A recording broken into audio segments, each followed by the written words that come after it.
Bismillahirrahmanirrahim. Assalamualaikum warahmatullahi wabarakatuh. Waalaikumsalam warahmatullahi wabarakatuh. Baik anak-anak sekalian, kembali kita bertemu di sore hari ini dalam pembelajaran mata pelajaran Pendidikan Agama Islam dan Budi Pekerti, ya. Baik, sebelum kita mulai, terlebih dahulu kita berdoa bersama. Saya minta kepada Azam untuk memimpin doa bersama. Sebelum memulai pelajaran sore ini, mari kita berdoa. Berdoa dimulai.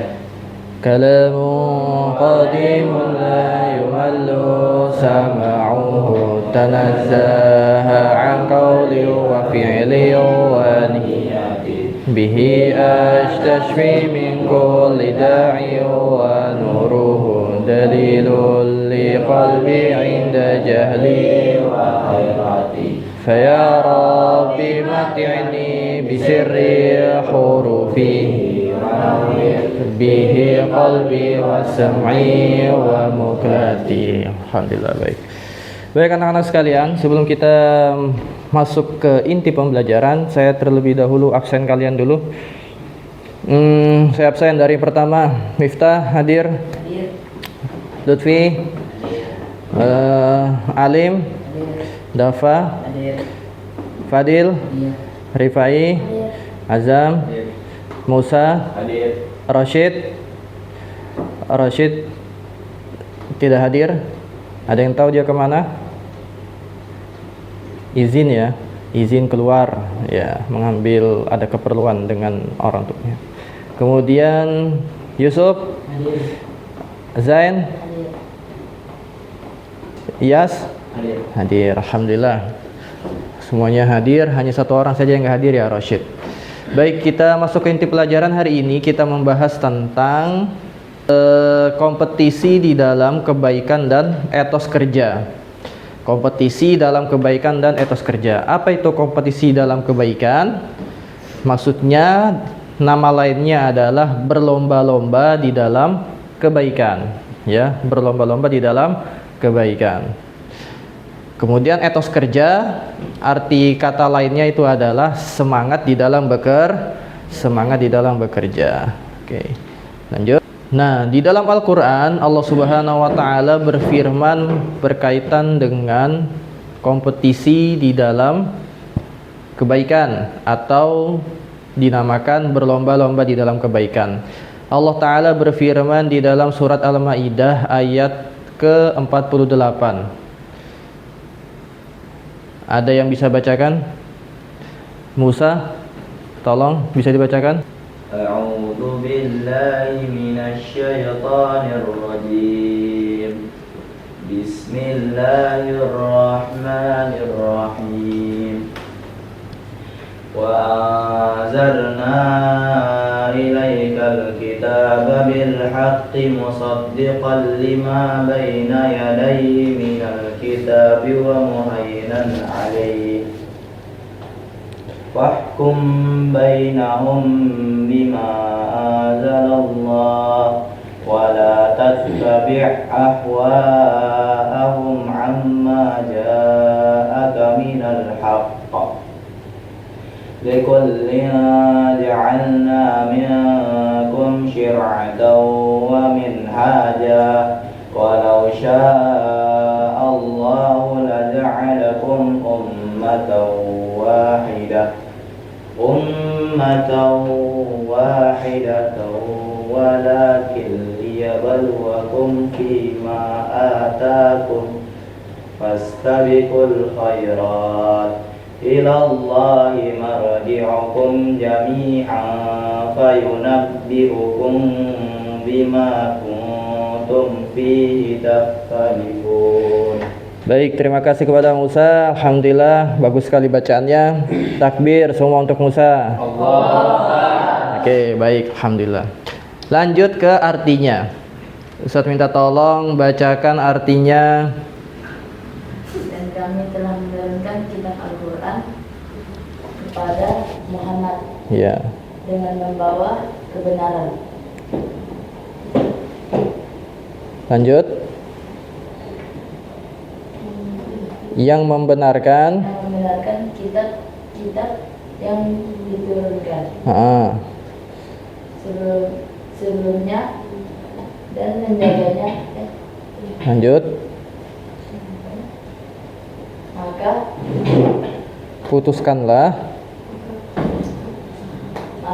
putuskanlah perkara mereka menurut apa mengikuti keinginan mereka dengan meninggalkan kebenaran yang telah datang kepadamu. Untuk setiap umat di antara kami berikan aturan dan jalan yang terang. Kalau Allah menghendaki, niscaya kamu dijadikannya satu umat saja, tetapi Allah hendak menguji kamu terhadap karunia yang telah diberikannya kepadamu, maka berlomba-lombalah berbuat kebajikan. Hanya kepada Allah kamu semua kembali, lalu diberitahukannya kepadamu terhadap apa yang dahulu kamu perselisihkan. Baik, ini adalah tentang ayat yang menerangkan tentang berlomba-lomba di dalam kebaikan. Di mana kata-kata berlomba kebaikannya dalam ayat ini, yaitu di dalam kata-kata fastabiqul khairat. Apa? Fastabiqul khairat, yang artinya adalah berlomba-lomba di dalam kebaikan. Nah, isi kandungan yang terdapat di dalam surat Al-Maidah ayat 48 adalah yang pertama, Allah Subhanahu wa taala menurunkan kitab suci Al-Qur'an dengan kebenaran yang mutlak, ya. Jadi kitab suci Al-Qur'an itu tidak diragukan lagi isi kandungan yang ada di dalamnya. Semua yang ada di dalam Al-Qur'an itu adalah kebenaran yang mutlak. Ya, 100% benar semua. Kemudian yang kedua, kitab suci Al-Qur'an membenarkan isi-isi kitab-kitab sebelumnya. Jadi Al-Quran ini membenarkan kitab-kitab sebelumnya, kitab Taurat, kitab Injil, kitab Zabur, ya, kemudian disempurnakan dengan Al-Quran. Yang ketiga, Allah Ta'ala memerintahkan manusia agar menjadikan Al-Quran sebagai pedoman hidup dalam memutuskan segala perkara. Yang keempat, Allah Ta'ala memerintahkan manusia untuk berlomba-lomba dalam kebaikan dan menjauhi kemaksiatan. Nah, poin 4 ini adalah poin yang menjadi materi pembelajaran kita hari ini. Kemudian hadis Rasulullah SAW, saya bacakan. An Jabir bin radhiyallahu an qala khatabana Rasulullah SAW faqala ya ayuhan nas tubu ila Allah qabla an tamutu wa badiru bil a'mali salihah qabla an tushghalu wasilul ladzi bainakum wa baina rabbikum bi kasrati dzikrikum lahu wa qatrati sadaqah fi sirri wal alaniyah turzaqu wa tansuru wa tujbaru. Wahai manusia, Rasulullah SAW berkhutbah ya di hadapan para sahabat. Beliau bersabda, wahai manusia, bertaubatlah kepada Allah sebelum kalian mati, bersegeralah amal soleh sebelum kalian sibuk, dan sambunglah antara kalian dengan Rabb kalian dengan perbanyak zikir kepadanya. Banyak sedekah dan sembunyi-sembunyi, dengan sembunyi-sembunyi maupun dengan terang-terangan, niscaya kalian akan diberikan rizki, ditolong dan dicukupi. Lanjut. Nah, isi kandungan hadis yang ada di dalam hadis yang saya bacakan tadi adalah segera bertaubat sebelum datang kematian. Kemudian yang kedua, bersegera untuk beramal soleh sebelum datang kesibukan. Maksudnya apa? Cepat-cepat di dalam mengamalkan kebaikan. Ya. Lanjut. Nah, kompetisi di dalam kebaikan. Kita masuk ke materi inti. Apa sih kompetisi kebaikan? Kompetisi kebaikan adalah bisa diartikan sebagai berlomba-lomba dalam berbuat kebaikan. Dalam Al-Quran hal ini disebut dengan istilah apa tadi? Fastabiqul khairat, ya, fastabiqul khairat. Kemudian berkompetisi di dalam kebaikan itu ada dua jenis. Berkompetisi dalam kebaikan atau berlomba dalam kebaikan itu ada dua jenis. Yang pertama adalah hablum minallah, yaitu hubungan kita kepada Allah Subhanahu wa taala. Dengan cara apa? Melalui ibadah, ya. Jadi fastabiqul khairat.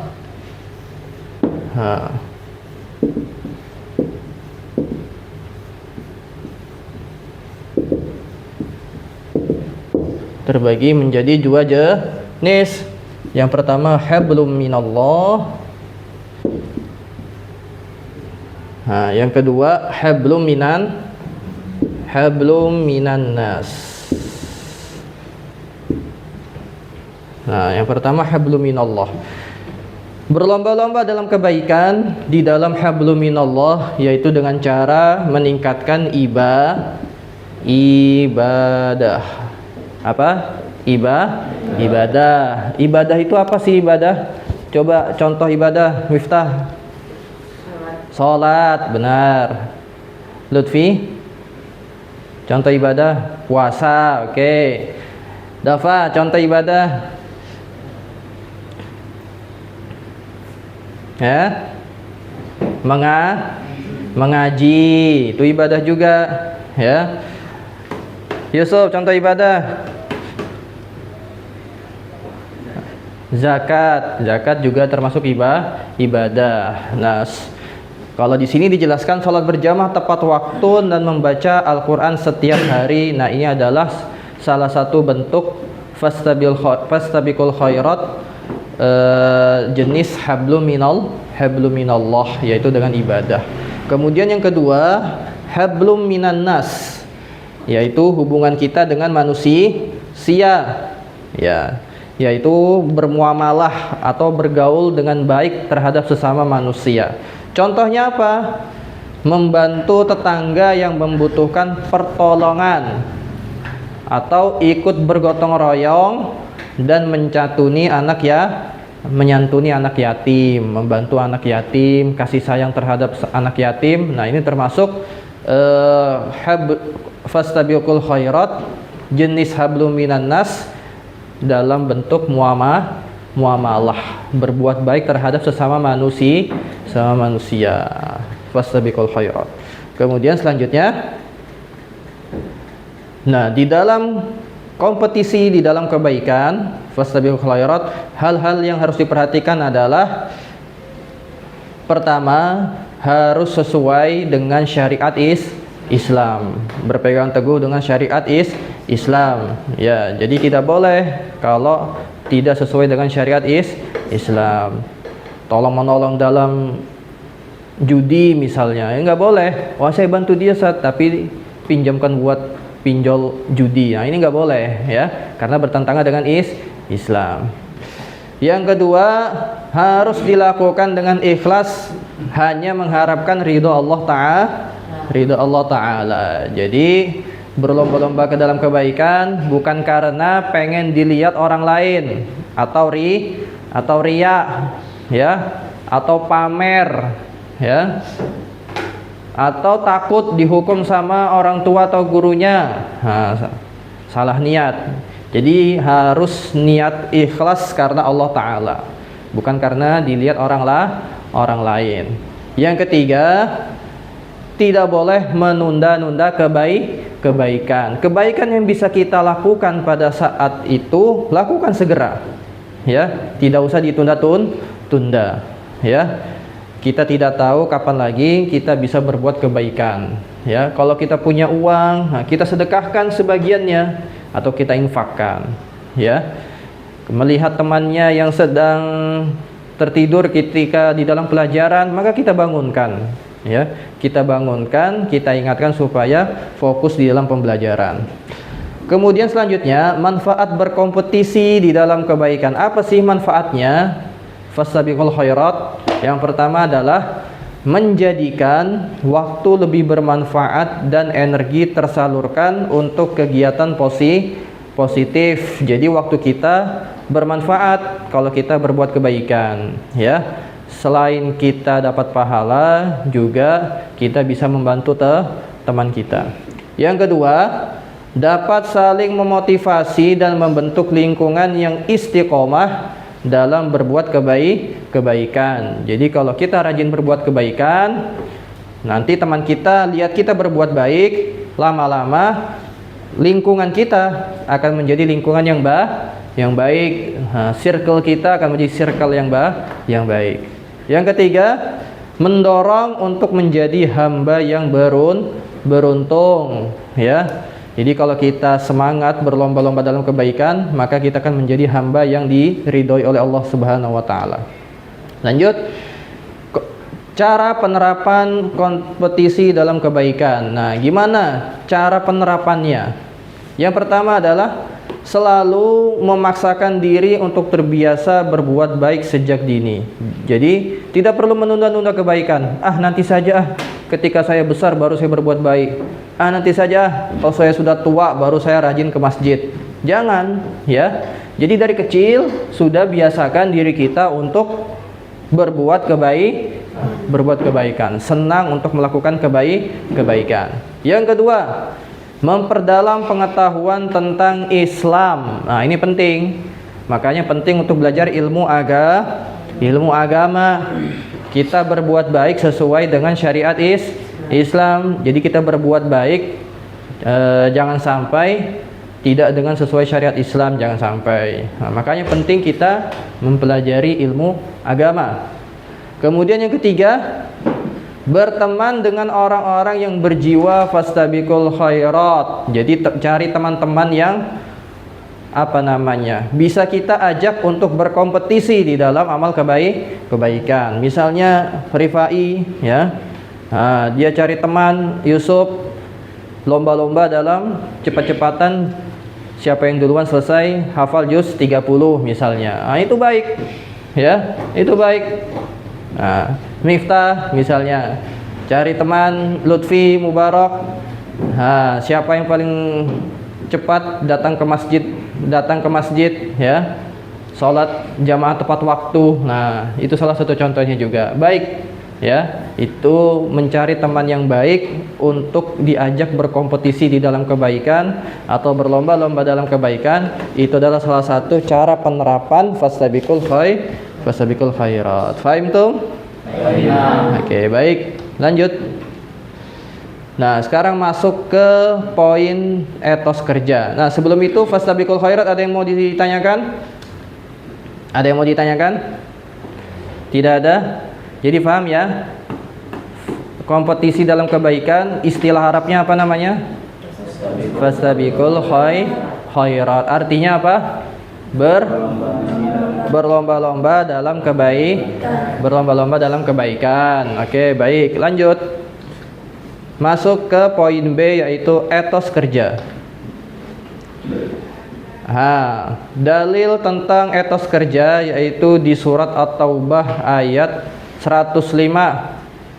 Artinya, bekerjalah kamu, maka Allah Ta'ala akan melihat pekerjaanmu. Begitu juga Rasulnya Allah dan orang-orang mukmin, dan kamu akan dikembalikan kepada Allah yang Maha mengetahui yang gaib dan yang nyata. Lalu diberitakannya kepada kamu apa yang telah kamu kerjakan. Nah, ini salah satu dalil mengenai tentang etos kerja di dalam Al-Quran.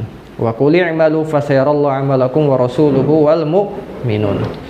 Lanjut, isi kandungan yang terdapat surat At-Taubah menjelaskan tentang pertama, kita bekerja dan beramal harus berkualitas, ya, jadi totalitas, ya. Kita belajar, kita nanti kalau besar misalnya bekerja, nah itu harus totalitas, berkualitas, profesional.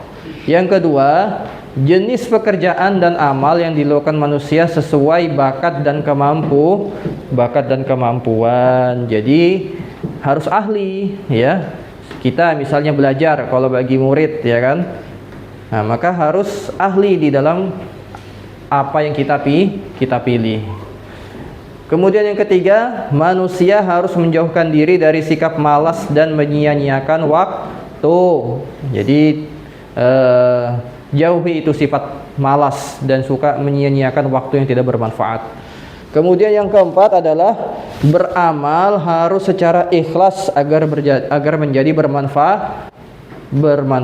Jadi kita beramal karena Allah dan Rasulnya, ya, bukan karena yang lain. Lanjut. Nah, dan ini dalil etos kerja di dalam hadis sama, ya. Kita masuk langsung ke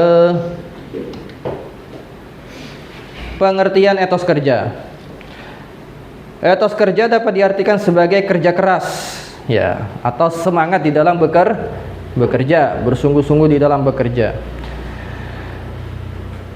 Dalam Kamus Besar Bahasa Indonesia (KBBI), ya, etos kerja adalah semangat kerja yang menjadi ciri khas dan keyakinan seseorang atau suatu kelompok. Semangat kerja yang menjadi ciri khas dan keyakinan seseorang atau suatu kelompok. Jadi ini bisa diarahkan kepada seseorang atau suatu kelompok. Ya. Misalnya kalau kerja kelompok, tugas kelompok, misalnya piket, ya kan? Nah, itu satu kelompok harus etos kerja, harus sungguh-sungguh di dalam menyelesaikan tugasnya. Kalau ketika menghafal Quran sendiri-sendiri, nah setiap orang harus berusaha untuk menyelesaikan target hafalannya. Nah, ini etos kerja namanya. Oke, lanjut. Karakteristik orang yang memiliki etos kerja. 1. Memiliki sikap disiplin. Yang kedua, selalu menghargai waktu. Yang ketiga, memiliki inisiatif. Inisiatif itu apa? Ada yang tahu inisiatif? Ide-ide atau solusi-solusi supaya dia bisa menyelesaikan pekerjaannya. Yang keempat, bertanggung jawab dalam bekerja. Nah, bertanggung jawab. Jadi kalau kita dikasih tugas untuk menghafal Quran misalnya, maka kita harus bertanggung jawab untuk menyelesaikannya. Kalau disuruh piket, nyapu kelas, maka kita harus bertanggung jawab untuk membersihkan ke kelas, menyelesaikannya. Jangan malah ditunda-tunda, jangan malah ditinggal tugasnya. Berarti dia ini tidak punya sifat etos kerja. Yang kelima, yaitu adalah memiliki dedikasi tinggi untuk pekerjaan. Jadi dedikasi itu maksudnya adalah mempunyai keinginan yang kuat, capaian kuat untuk menyelesaikan pekerjaannya. Lanjut. Nah, masuk ke sebab-sebab pentingnya etos kerja. Ya. Sebab-sebab penting etos kerja. 1. Islam memerintahkan umatnya untuk kerja keras. Yang kedua, etos kerja memberi peluang untuk meraih hasil yang maksimal. Yang ketiga, umat Islam yang kuat secara ekonomi lebih dicintai Allah Ta'ala karena dapat memberi keleluasan untuk beramal dan menyelamatkan keimanan diri dari orang lain. Nah, ini sebab-sebab pentingnya etos kerja. Kemudian manfaat etos kerja. Etos kerja apa tadi artinya? Kerja keras atau semangat di dalam bekerja. 1. Memperoleh hasil kerja maksimal. Jadi manfaat kerja keras. Manfaatnya yang pertama adalah akan mendapatkan hasil yang maksimal. 2. Mewujudkan produktivitas dan efisiensi kerja. Apa itu produktivitas? Sama, hasil ya. Hasil dan efisiensi kerja maksudnya adalah waktu kerja yang cukup ya. Yang ketiga, menciptakan lingkungan kerja yang positif. Kalau kita berusaha keras, kemudian dilihat sama teman kita mengikuti, maka lingkungan kita akan menjadi lingkungan yang positif. Kemudian yang keempat, menjadi umat Islam yang kuat secara ekonomi. Kemudian yang kelima, dapat menjaga iman dan dicintai Allah Ta'ala dan Rasulnya. Nah, ini adalah etos kerja ya. Nah, cukup sampai di situ pembahasan tentang etos kerja dan berlomba-lomba dalam kebaikan. Nah, sekarang masuk ke contoh penerapan kompetisi dalam kebaikan dan etos kerja sekaligus. Ya, contohnya si Rifai misalnya setiap waktu istirahat pertama di kelas, kemudian selalu ke masjid untuk melaksanakan sholat duha 2 rakaat. Nah, ini berlomba-lomba dalam kebaikan dalam jenis apa? Hablum minallah. Salat 2 rakaat ke masjid, yang lain pada istirahat tidur di kelas, tapi Rifai sendiri pergi ke masjid melakukan salat 2 rakaat. Masya Allah. Masya Allah. Kemudian contoh yang belum selesai. Kemudian si Lutfi misalnya melihat hal tersebut dan mulai mengikuti dengan sholat duha 4 rakaat. Lutfi melihat si Rifai, wah Rifai sholat duha 2 rakaat di masjid, nggak mau kalah saya mau dapat pahala yang lebih banyak juga. Saya ke masjid melaksanakan sholat duha 4 rakaat. Ini contoh Lutfi berlomba-lomba kebaikan di dalam masalah hablum minallah, ibadah dengan Rifai. Insyaallah. Contoh. Kemudian yang kedua, siapa lagi jadikan contoh? Yusuf misalnya, setiap hari selalu berinfak di kelas. Infaknya sejumlah 5.000. Kemudian si Miftah mengetahui bahwasanya si Yusuf setiap hari infak 5.000 di kelas. Si Miftah ngelihat, karena Miftah ini uang jajannya lebih besar, maka diam-diam dia berinfak lebih banyak daripada si Yusuf, 10.000. Ini salah satu juga berlomba-lomba di dalam kebaikan. Itu beberapa contoh di dalam kompetisi dalam kebaikan dan etos kerja. Fahim tum? Baik. Nah ini Oke, kesimpulannya adalah di dalam Islam memerintahkan umatnya untuk berkompetisi dalam kebaikan agar menjadi orang yang beruntung di dunia dan di akhirat. Ya. Jadi agama kita mengajarkan bahwasanya kita disuruh berkompetisi dalam kebaikan supaya apa? Supaya kita menjadi orang-orang yang sukses di dunia dan di akhirat. Ya. Kemudian Islam juga memerintahkan umatnya untuk memiliki semangat kerja yang tinggi atau etos kerja yang tinggi agar menjadi umat yang kuat baik secara iman, Islam dan ekonomi. Kedua, sikap ini harus menjadi budaya umat Islam dalam kehidupan sehari-hari melalui pembiasaan sejak kecil dalam kehidupan keluarga ataupun berteman.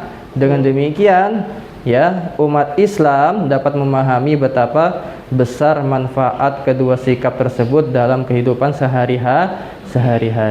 Jadi, kompetisi berlomba-lomba dalam kebaikan juga bersemangat di dalam bekerja atau di dalam belajar itu harus ditumbuhkan sejak usia dini, sejak masih kecil. Supaya apa? Supaya nanti menjadi kebiasaan berkembang sampai kita besar, sampai kita tua. Ya. Jadi kalau kita menunda-nunda, sebaliknya ya, menunda-nunda untuk berbuat kebaikan, nah, nanti lama-lama nggak jadi melakukan kebaikan. Sebaliknya kalau kita langsung bersegera melakukan kebaikan, maka ini akan menjadi kebiasaan yang baik, ya, akan terus ada di dalam diri kita sampai usia kita menjadi dewasa, bahkan kita ajarkan kepada anak keturunan kita. Wallahu a'lam bishawab. Oke. Terakhir, terima kasih, ya. Ada yang ditanyakan sampai sini? Ada yang ditanyakan? Cukup? Ya, alhamdulillah pembelajaran kita pada hari ini telah selesai. Kesimpulannya tadi sudah dijelaskan. Mudah-mudahan apa yang tadi telah kita pelajari tentang fastabiqul khairat dan juga etos kerja bisa kita amalkan dalam kehidupan kita sehari-hari. Amin amin ya rabbal alamin. Oke, baik. Sebagai penutup, mari kita akhiri pembelajaran hari ini dengan sama-sama membaca hamdalah. Alhamdulillahi rabbil alamin. Oke, Ustaz, tolong Musa pimpin doa penutup pelajaran kafaratul majelis. Teman-teman, karena kita sudah selesai belajar, marilah kita sama-sama berdoa. Subhanakallahumma wa bihamdika asyhadu an la ilaha illa anta astaghfiruka wa atubu ilaik. Oke, baik, terima kasih dari saya. Kurang lebihnya mohon maaf. Terima kasih juga kepada kalian yang telah memperhatikan dengan baik ya. Semoga di pertemuan selanjutnya kita bisa bertemu kembali. Dari saya cukup sekian. Wassalamualaikum warahmatullahi wabarakatuh. Waalaikumsalam warahmatullahi wabarakatuh.